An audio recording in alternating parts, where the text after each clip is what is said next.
Let me start with something most men instinctively resist hearing. Most men are not trapped by lack of opportunity. They are trapped by unquestioned thinking.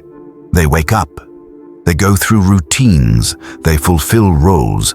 They meet expectations. And they mistake that for freedom.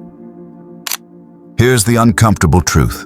Most men are mentally enslaved, not because someone dominates them, but because they stopped examining what they were taught to accept.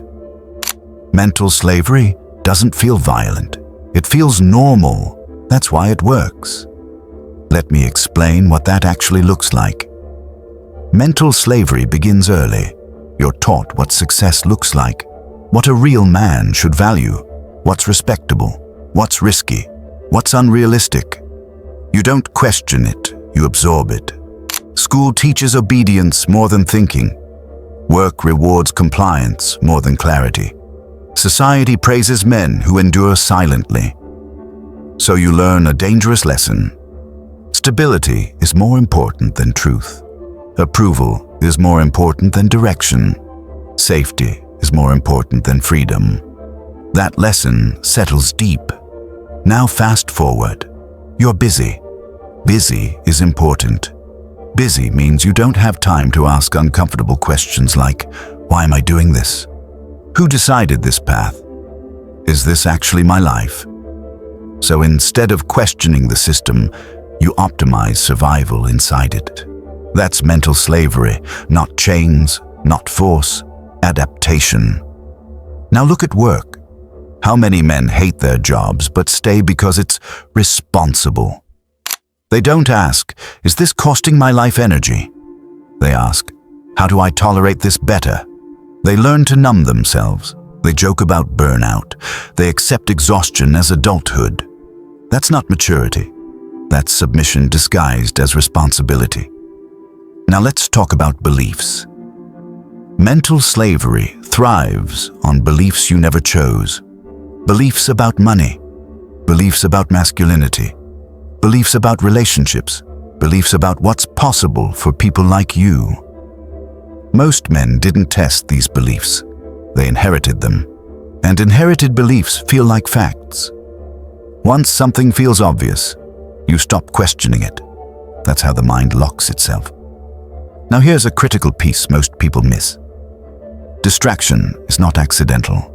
Endless content, constant noise, cheap dopamine, not to make men happy, to make them occupied.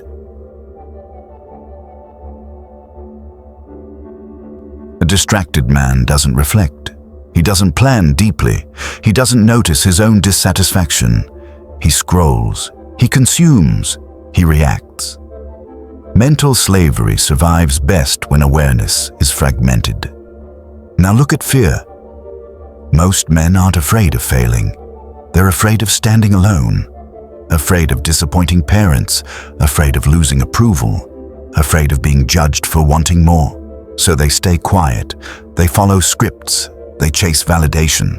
They confuse conformity with virtue. That's not weakness. That's conditioning. Now here's the part that really matters. Mental slavery is reinforced daily by language. This is just how life is. Be realistic. At least you have stability. Don't rock the boat. These phrases sound harmless. They're not. They shut down thought. They teach men to manage dissatisfaction instead of questioning its source. Over time, men stop asking, what do I want? And start asking, what's expected of me?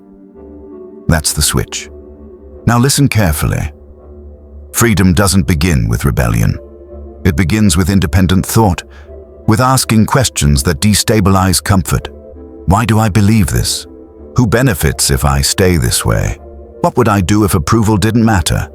What am I sacrificing to avoid discomfort? Most men never ask these questions because asking them creates uncertainty, and uncertainty feels dangerous to a mind trained for compliance. But here's the truth. The most effective prison is the one that feels normal. The strongest chains are the ones labeled duty, responsibility, and realism. And the reason most men never escape mental slavery is not because they can't. It's because escaping requires loneliness, responsibility, loss of familiar identity. It requires choosing long-term freedom over short-term comfort. And most people choose comfort.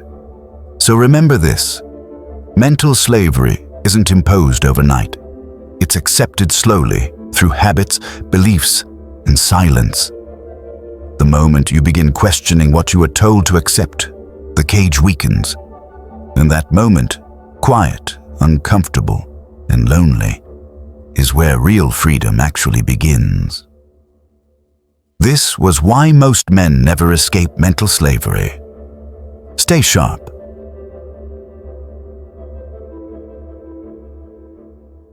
Thanks for spending time with us. If this sparked a new way of thinking, hit like and subscribe to keep the ideas flowing. And don't forget, check the description for the links to the resources and the original books we used today. We'll see you in the next one.